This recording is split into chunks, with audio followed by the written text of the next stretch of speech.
ಅದು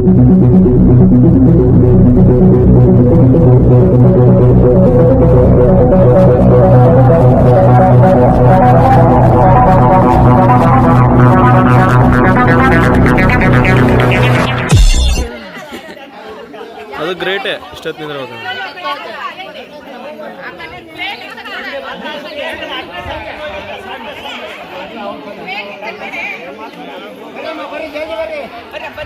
జంగల్ సింగార్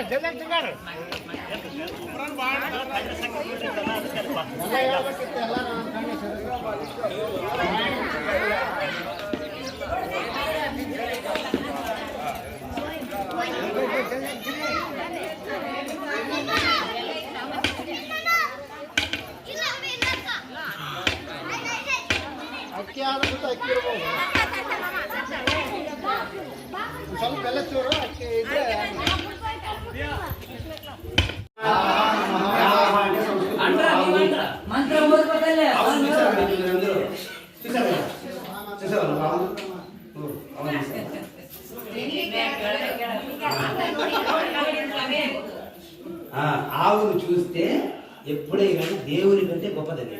ఆవును చూసి మీరు ఎప్పుడైనా గుర్తుపెట్టుకొని చెప్పేట మీరు ఏదైనా పనికి పోండి ఆ పని జరుగుతుంది. కానీ అంత శక్తి ఉంటుంది. నాకు ఫస్ట్లో తెలిసేది కాదు, ఏం పని అయ్యేది కాదు. అప్పుడు గురువు గారు చెప్పారు, గోవును చూసుకుంటే స్నానం జరుగుతుంది, అప్పుడు గోవును చూసుకుంటే కనబడిందా చూడండి, లేదా గోపు చేయించండి కుంకుమ చూసినట్టుగా శశి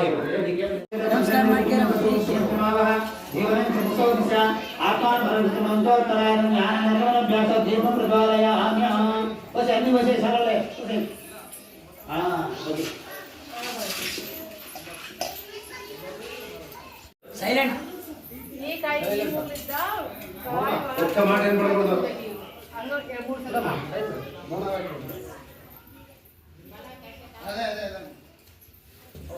శ్వాస ఉంటుంది కదా, శ్వాస ఒకసారి